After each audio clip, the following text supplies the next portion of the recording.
So you could do a count of 4 or 6. You could inhaling 1, 2, 3, 4, and exhaling 1, 2, 3, 4.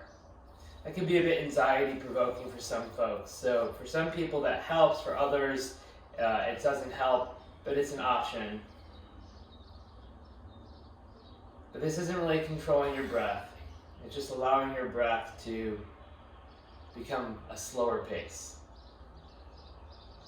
Let your limbs be steady. Let the weight of your body be heavy.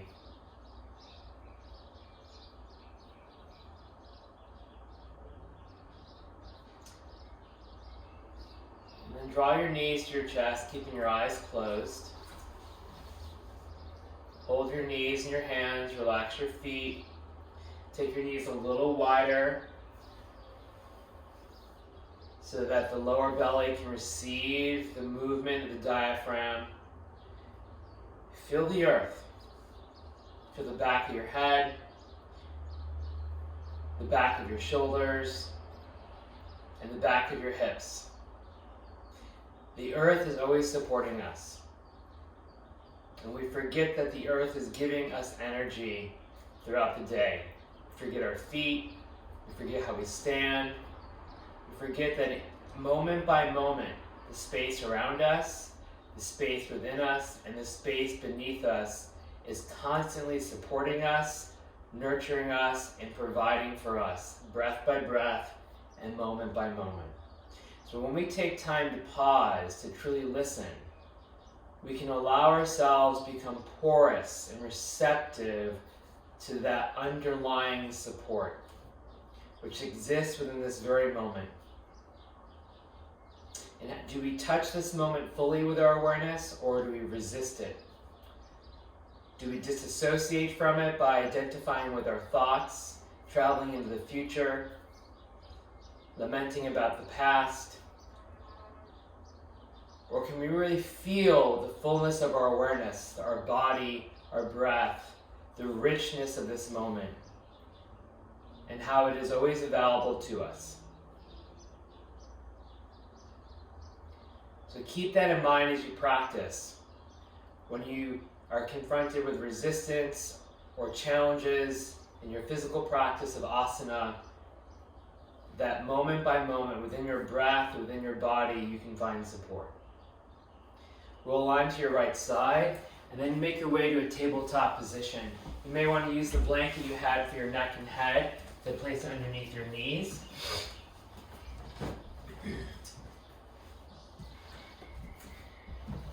Spread your fingers really well from the center of your palm, stretch out through your fingers. Hug the muscles of your arms onto the bone so your elbows are fully straight, and press downward with the thumb side of your hand.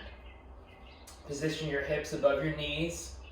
Your knees are hip distance and your feet are tracking directly behind your knees. Come to what we kind of call a tabletop position with the pelvis, the heart, and the head in the same plane. You can think of these as being 3 main energy centers. Core of your pelvis, the base of your heart, and let's say the upper palate, sort of the center of the skull. Can you internally align those? Can you feel those in relationship to each other, in relationship to space? Close your eyes and notice your breath. Even here, you can maybe find a gentle counting to elongate the inhale and the exhale. And now what I'd like you to do is with the exhalation, and do this with a very slow exhalation. Exhale, round your back into cat pose, and then be here for several long breaths. From your hands, push the floor away. Push to the back of your body, so the back of your body can stretch. In this position, we want to stretch the muscles along the spine. The abdominal muscles are contracting to facilitate this. The buttock muscles are squeezing and firming down so that the tailbone is sort of tucking under, and the hands are pushing away from the floor. You can allow, though, the neck to be long and soft with the chin bowing towards the heart and the nape of the neck long. Exhale the air from your lungs, full exhalation. Hold your breath out just for a moment, pause. And then allow the inhalation to happen as you move to cow. You let the spine melt. The body is inhaling, not the mind. You be here for several breaths, keeping the arms steady. Kevin's going to melt his chest just a little bit to get his upper back to integrate more into the extension. And then he'll keep that, and he'll glide his breastbone forward through his arms, keeping his neck long, his throat relaxed. Eyes are soft and steady. Then exhaling, when you're ready, you have to find your breathing cycle. You exhale back to cat pose, rounding the spine under, doming the back up, pushing the floor away. And then when you are ready with your breath, it could be a long inhalation, a short inhalation, but let the movement and the breath happen seamlessly. You inhale into cow pose, spinal extension, letting the heart center melt, keeping the neck long, and then exhaling back to cat pose. And do that a few more cycles on your own, inhaling and exhaling through cat and cow.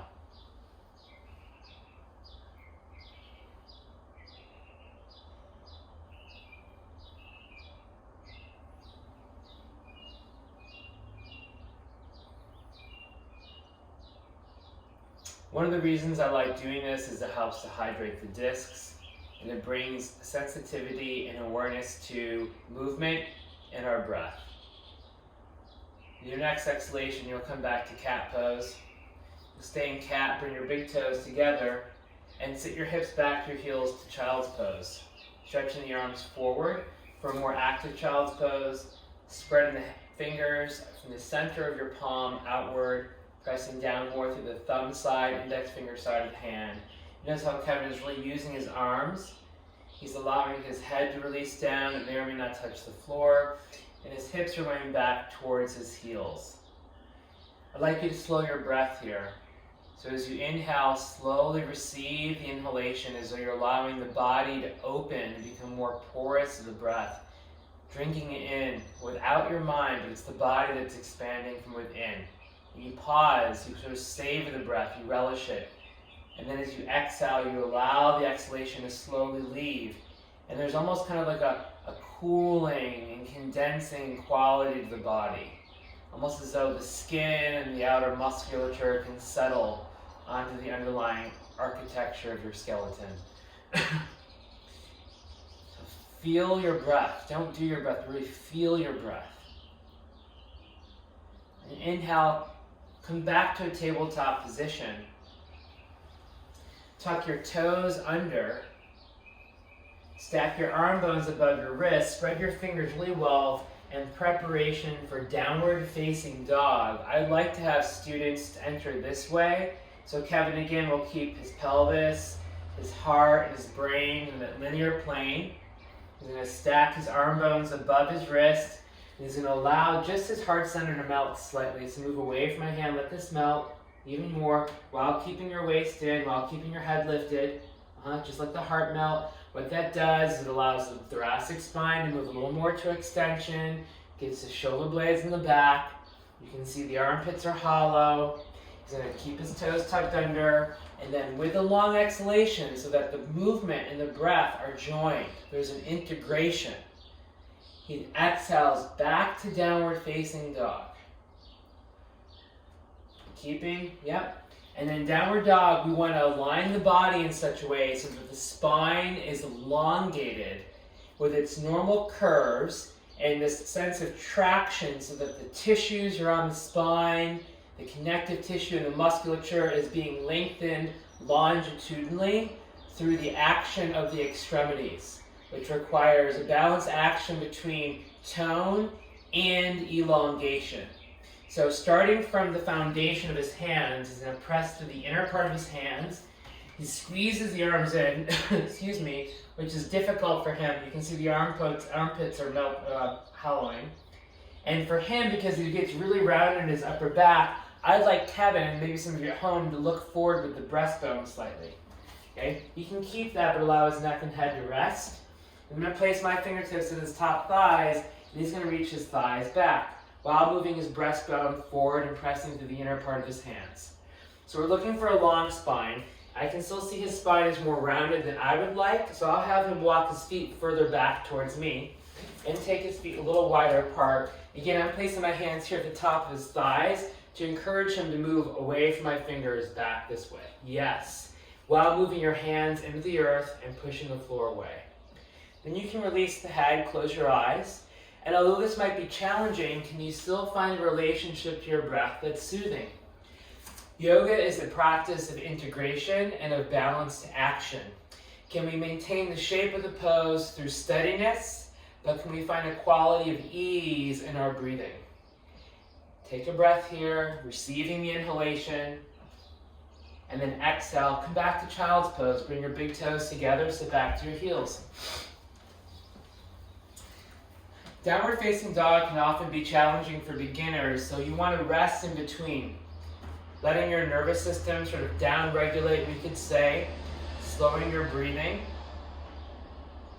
Inhale, come forward to your hands and knees again. Tuck your toes under, downward facing dog for a second time. Stack the arm bones above your wrists, spreading your fingers, keeping your pelvis, your heart, and your head in that linear plane. I like to have students melt the chest just a bit, keeping the arm bones moving forward with the chest melting. This just sort of sets the shoulder blades up on the back so you can see at home he's moving the arm bones forward like this, almost shrugging the shoulders to the ears, and then melting the chest. There you go. Then exhale back, downward facing dog. Bring your feet about pelvic width apart. Make sure your distance is long enough so your spine can receive the length that we're looking for here in downward dog. When you look between your feet, turn your inner heels away from each other, and I'm looking at Kevin's feet. I want his feet to be a bit wider apart, like almost a little like outer hip distance. And it's the action of the inner thighs, from the inner thighs and inner knees, that comes back. Yeah. We also want the sitting bones to go up for tighter folks. Yep. And move your breastbone forward slightly, Kevin. There you go. You let the head release. We always move in the direction of. So while your pose may not be aligned in the most balanced way just yet, it takes time. We want to move in the direction of integration. And integration is a process, a lifelong process. Integration physiologically, integration musculoskeletally. You'll exhale. Instead of coming to child's pose, you're going to exit downward facing dog by transitioning to another posture. You know this at home. You're going to walk the hands towards the back of the mat so you arrive in standing forward fold. Keep your feet about outer hip distance apart. Take your hands a little wider than your shoulders and come up on the pads of your fingers. Then bend the elbows to the side and let your head hang. Here we want the knees to be straight. If your hamstrings are really tight, you might want to place your hands on blocks, but I'm okay with Kevin's position as it is. I would like, if you look at your feet, to make your feet parallel so that the outer edge of your feet is parallel. That'll align the hip joint for better rotation of the pelvis. Most of you will have to press down more through your outer heels while lifting the inner arches up. And to firm the muscles of your thighs energetically upward, especially the quadricep muscles, they have to firm. So Kevin's are a little jiggly. He needs to lift them up. The more you tone your quads, the more the muscles, the back of the thighs will stretch and release. We want the pelvis to rotate up and over the heads of the thigh bones. So we have to make the thighs really steady. And from the stability of the thighs, we can let the spine then become long and release. Shift your hips forward, Kevin, just a little bit. Then allow the sides of your body to hang. Bend your elbows and let your heart center melt. Let the sides of the neck hang. Close your eyes and enjoy several long breaths. Imagine that as you breathe, there's almost this internal mantra of self-soothing, sort of the words relax or let go or release. That we want our breath to create a quality of ease in our system. We don't want our breath to continue to agitate us further. Agitation disconnects us from ourselves. Place your hands at your hip bones. Draw your shoulder blades on your back. And you notice I like the thumbs towards the back, the fingers towards the front, just as Kevin's doing. He's going to roll the head of his arm bones towards the back of the body so the shoulder blades come back. And then inhale, rise up to standing slowly. Release the arms to the side of the body. Just stand in Tadasana, mountain pose. Just stand upright for a moment, close your eyes. Feel the residue of the previous pose. Your head is just resting below your heart. Feel that. Let your arms hang. Close your eyes and be still. No movement of the hands. And you can open your eyes. You're going to come to a standing position. Take a wide stance on your mat.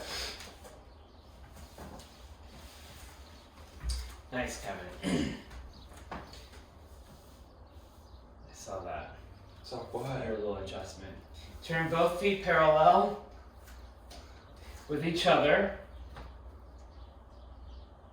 Head. Side angle pose to the right. I'm going to have Kevin near you. So at home it'll look like, for you at the Zoom class, you're going to turn your left foot in and your right foot out.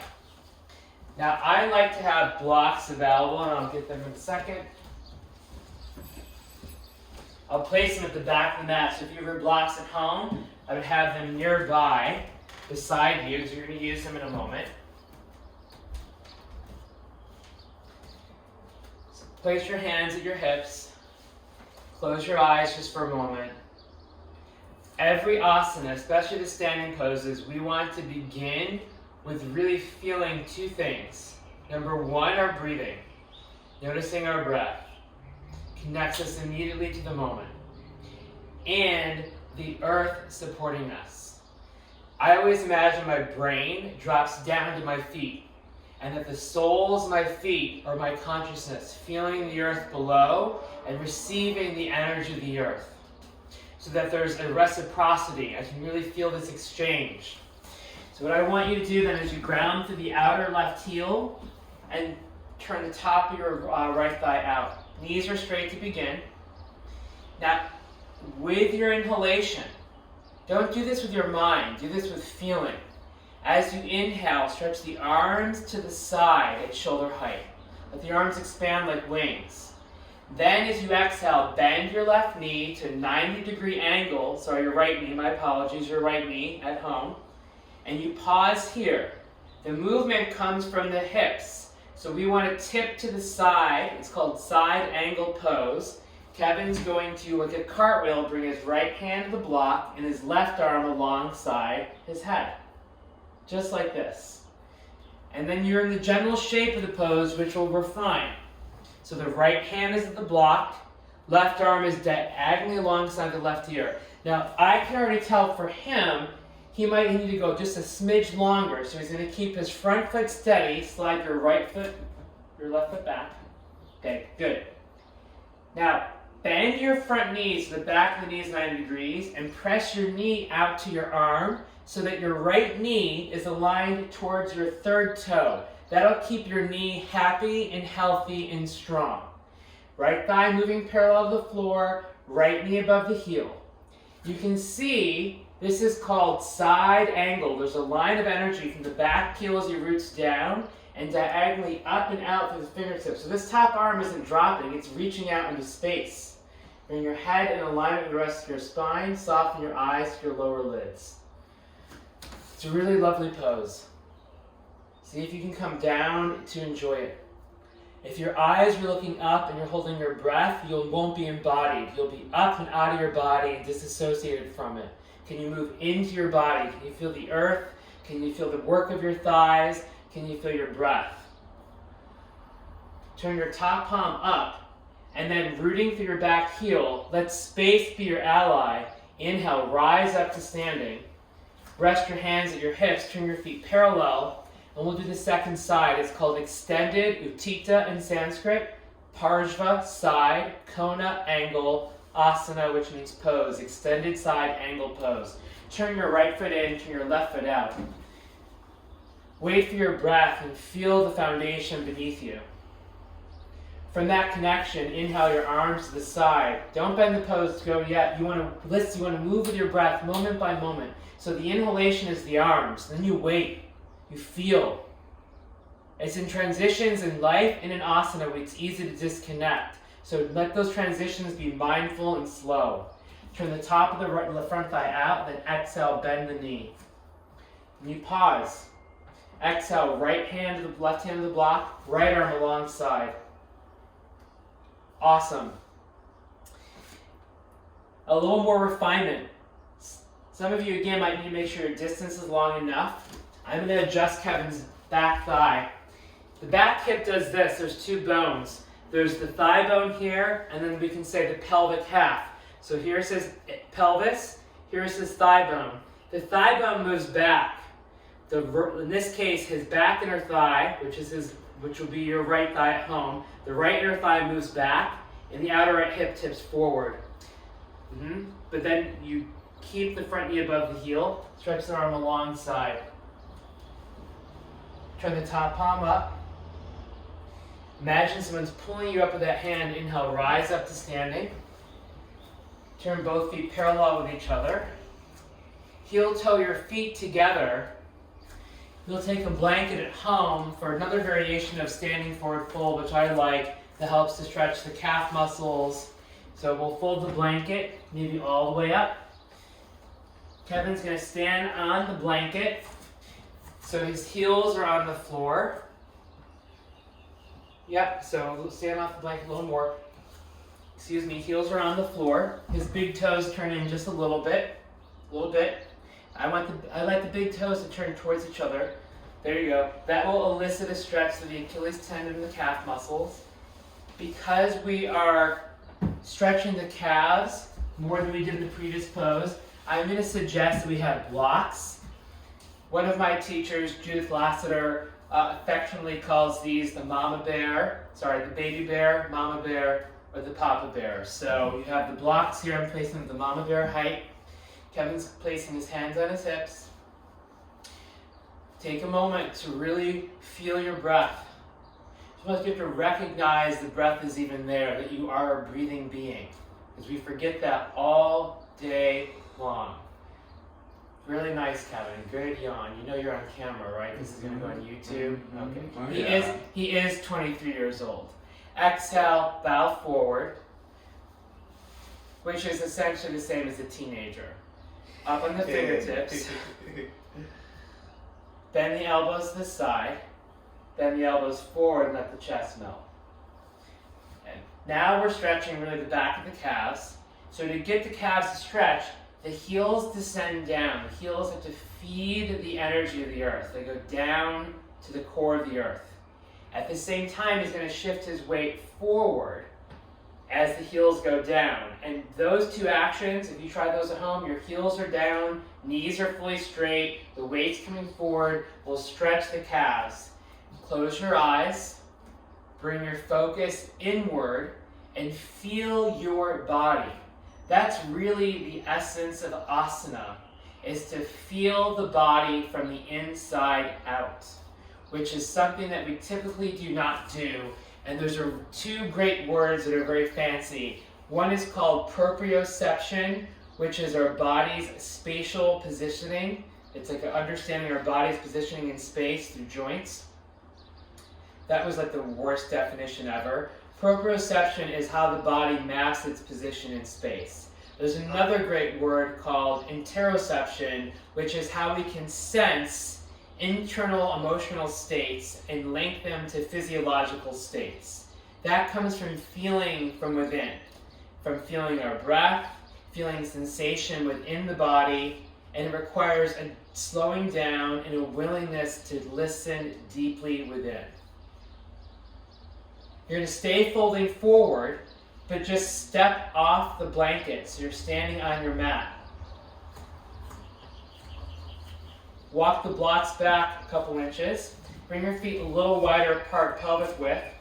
And now see if it feels different. You just stretch the calves quite a bit. It's part of the superficial back line if you're a Tom Ayers person. Bend the elbows to the side. Let the chest melt forward. And imagine your buttocks is kind of spreading. The sitting bones spread apart. That'll help you tip forward even more. Place your hands on your hips. Draw your shoulder blades on your back and inhale, come up.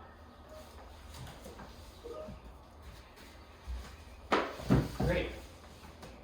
Downward facing dog pose again. I'm hearing beeps from the computer, but I think someone has some. Sorry, I'm turning it off right. She's turning it off, ladies and gentlemen, and everything in between. Walk your feet back, Mr. Kevin. Thigh bones back. Now, one of the cues you might get, you notice that Kevin's back's a little rounded. So one of the things we could do is I could have him come a little higher up to the balls of his feet to really project the thigh bones up to get the pelvis to tip a bit more. If that still doesn't work, one of the other things we could do is I might have students once in a while bend the knees just a bit, and then with the knees bent, it releases the line of pull through the superficial back line, and then he can get the thigh bone, keep the knees bent, knees bent, knees bent, move your sitting bones back and apart. Yes. See how that reduced the curve in his low back? Now the trick is, can he kind of keep this alignment in his low back as he moves in the direction of straightening his knees? Maybe not just yet, but over time, yes. From here, we're going to transition from downward dog to doing a lunge. Now, I like to have my students, who are new especially, instead of just stepping forward, which can really put a lot of strain in your low back and your sacroiliac joint, this is how I want you to try it at home. You exhale, and with the exhalations, you're still moving with your breath. It's a little bit of a flow. There's mindfulness. You exhale, you bring your knees to the floor, and you pause. And then you move your hands over to the left, and you step your right foot forward and around.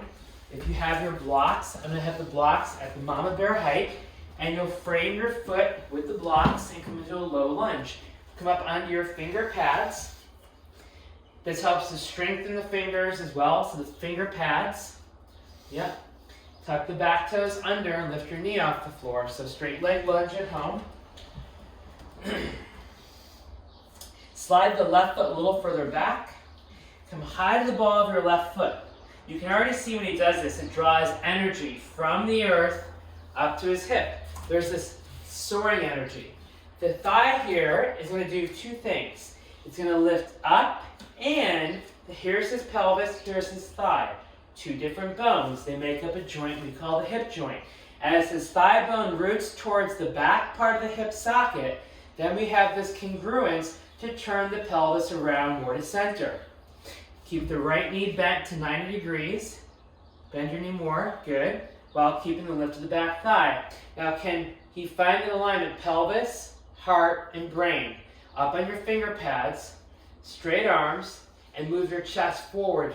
Yes.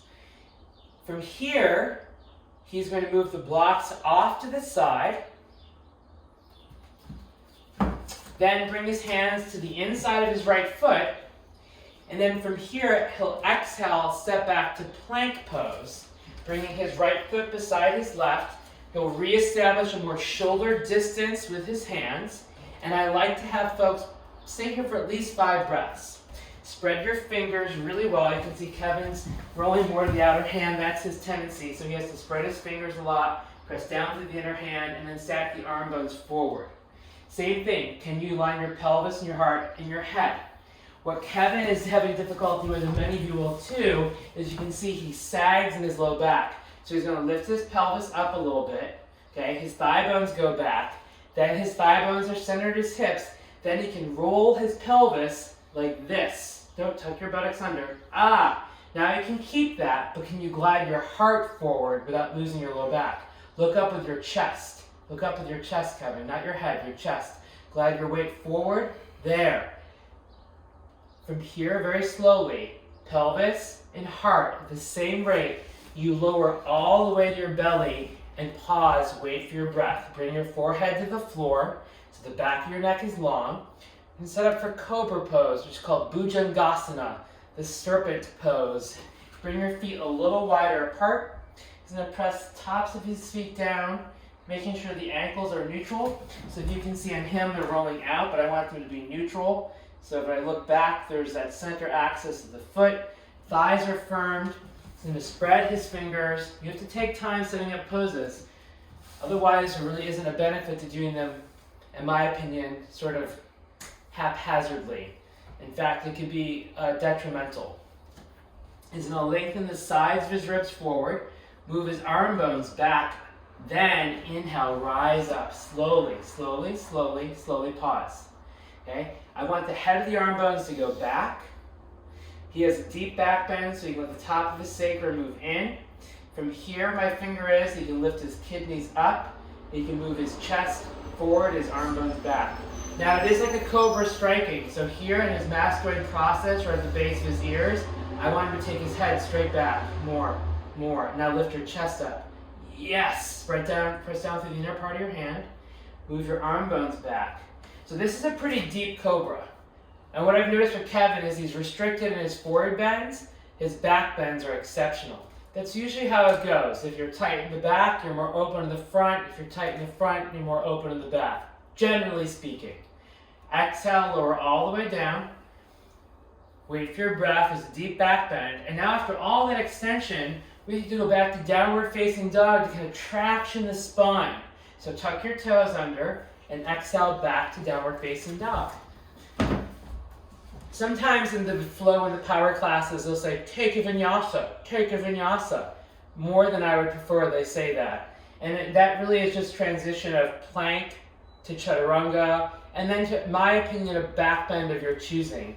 Just keep in mind that little vinyasa was, who knows who really made that up. Some teachers like to claim that it's on some sort of like ancient text, which is a bunch of bullshit. It was probably made up by classist men in India. So, I mean, they're not bad exercises, but let's not put too much stock in them is what I'm saying.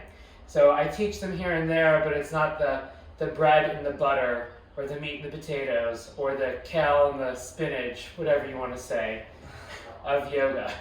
So exhale, come down your hands and knees. Move your hands, so come down to your hands and knees. Exhale. Bring the hands over to the right. Step your left foot forward and around, so you come to a lunge position. Place your finger pads up on the blocks.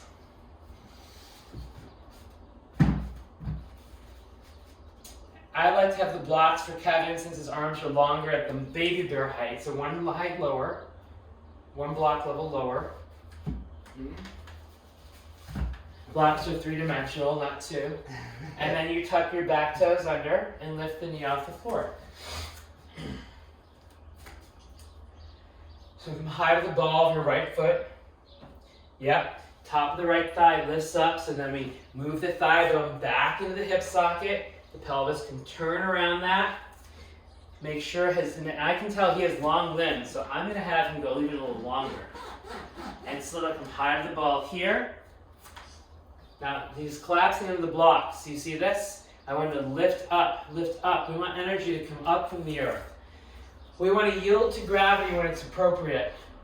And to yield to gravity, we have to create stability in our body first so that we can become almost a conduit for gravity. If there isn't muscular support in the body, then we just have lethargy. He's going to move the hands now to move the blocks out of the way. He'll move his hands to the inside of the left foot. This clears space for his hip. Then step back to plank, and you can hover here. In my own practice, I won't do a bunch of these anymore. In my early 20s I did. At the age of 40, I do not do a bunch of chaturangas, but I do like to incorporate a few of them in my home practice, and I'll do it very slowly and methodically so I can feel the movement as it's happening. Because what we want to do in asana is to feel. And then, I think some of the other styles of yoga have these little catchphrases like, when we feel, we heal, which there's some truth. Come back up, Kevin. I'm not done pontificating. Okay? So you're gonna keep your breastbone forward, and then exhale, slowly lower all the way down. Bring your forehead to the floor, pause. Wait for your breath. Position your feet. I like to have the feet a little wider than the pelvis. That gives a lot of space for the sacroiliac joint to do something called nutation, which for those anatomy nerds is an accessory joint movement that has to happen during extension of the vertebral column. Spread your fingers, draw the shoulders forward towards your ears to lengthen the sides of the chest, then back to bring the shoulder blades in the back. Keep the back of the neck long though, Kevin. And inhale, rise up, cobra pose. Okay. Walk your hands back. For him, he's going to walk his hands back because he has pretty deep back bends and he's young, so why not? And he's going to move his breastbone forward and up. I can place my hand here, take your head back. More, yes. Then exhale, release. Downward facing dog. And if you practice those probably that slowly with that much alignment, you're not going to want to do 1,000 different vinyasas. And when I see folks do a bunch of chaturangas, I mean, I'm probably oversharing if I post this on YouTube, but that tells me they're not practicing, they're not feeling. If you are doing a bunch of planks over and over, you're in the workout world, which is fine. But when we're working out and deadlifting and powerlifting, you aren't feeling your body on that interoceptive level of linking sensation with physiological states for the intent and purpose of exploring consciousness to facilitate integration and wholeness, which is at the very essence of yoga philosophy. I'm just saying. Yes. Exhale, walk your hands back towards your feet. Come up onto your finger pads. Again, let your neck and head release. You're in Uttanasana. Let your spine elongate.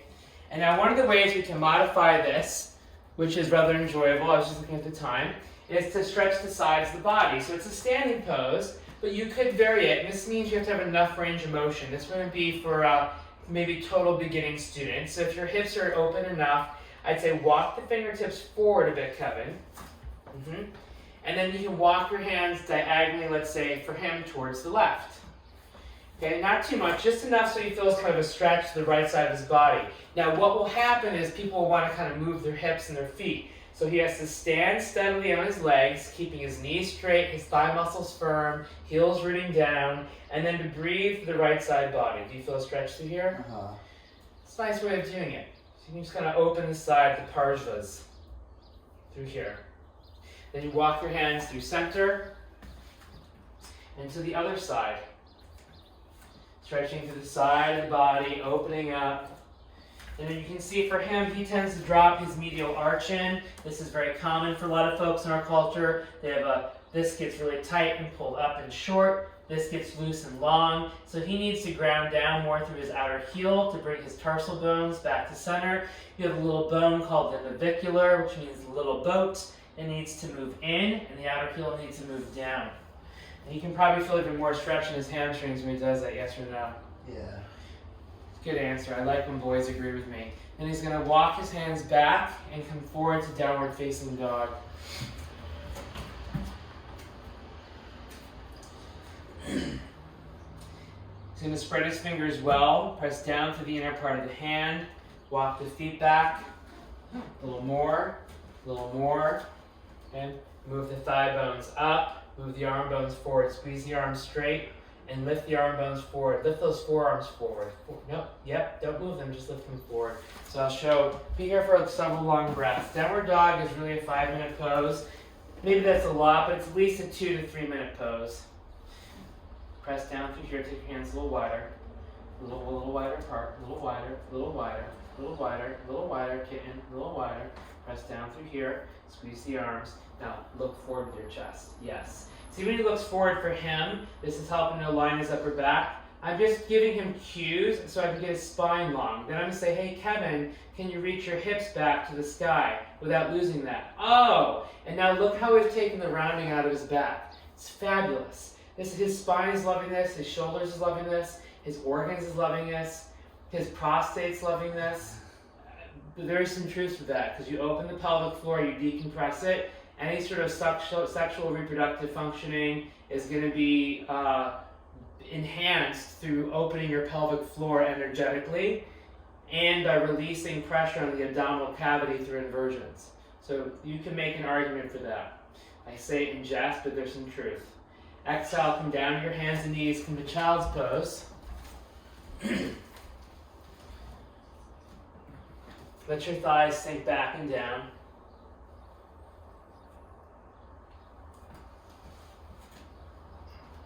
Close your eyes. End of practice.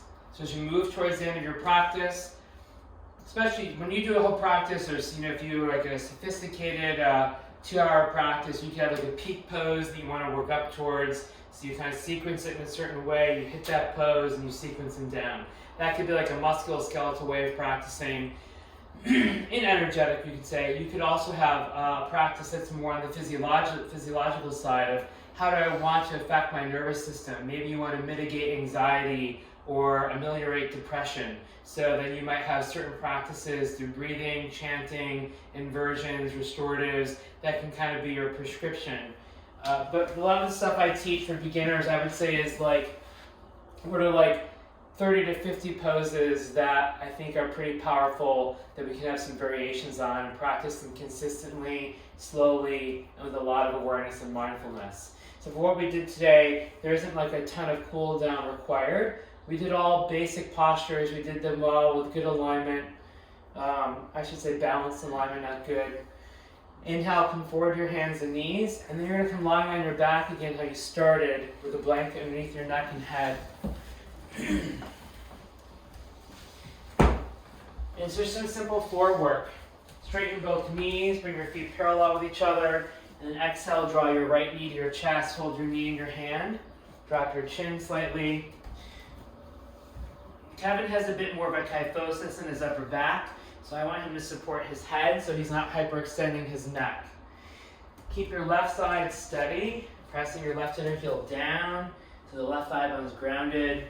Draw your knees slightly towards your armpit, close your eyes, and slow your breathing down. It's just a release your low back. Head's on the floor. Then bring your right foot to the floor, extend your right knee straight. Switch sides, left knee to your chest. Pressing through your right inner heel, rolling your right inner thigh in. They're very similar to the lunge.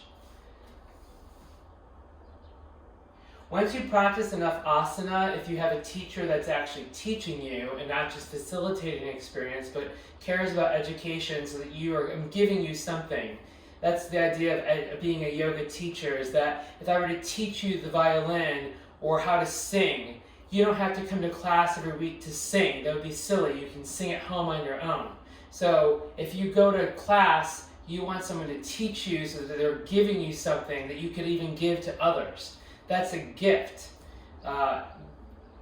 Sadly, that's been lost in how yoga has become a commodity in our country. So bring the foot to the floor.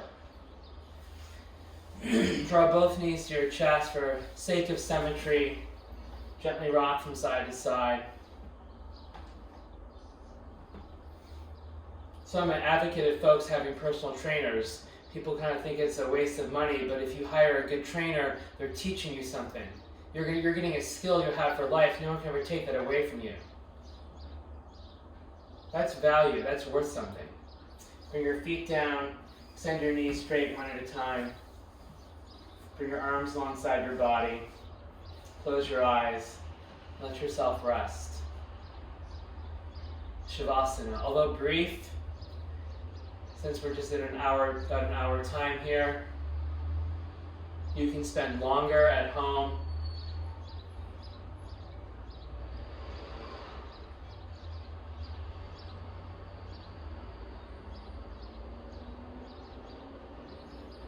So one of the benefits I think of the asana is it does create a sense of space for energetically, but in terms of the connective tissue, you can make the argument based on how long you're holding the poses and maybe what style of stretching you're doing, that the connective tissue, we could say, becomes possibly less dense and has more of a liquidy ground substance to it with less fibrousness.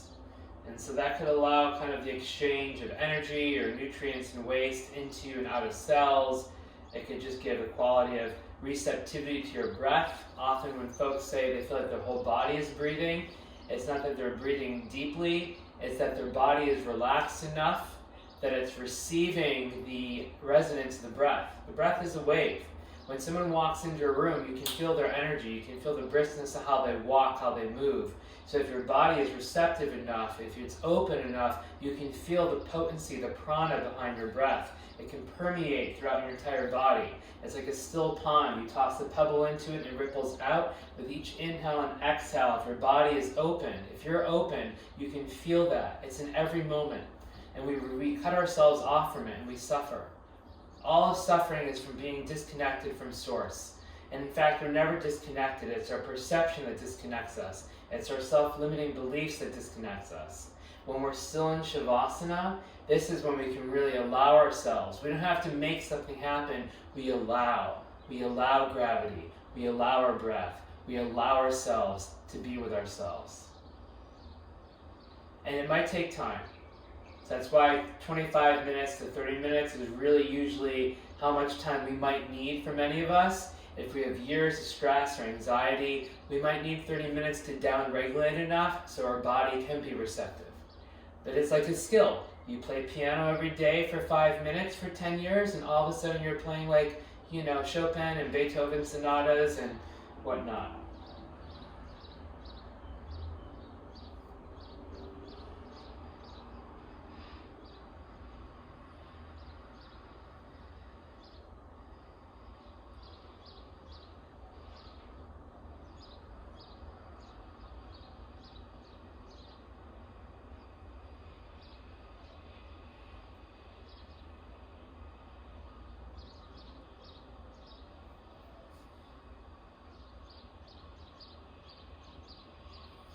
You ready? You can bend your knees, roll to your side. Take a moment, wait for your breath. Press yourself up to a seated place. So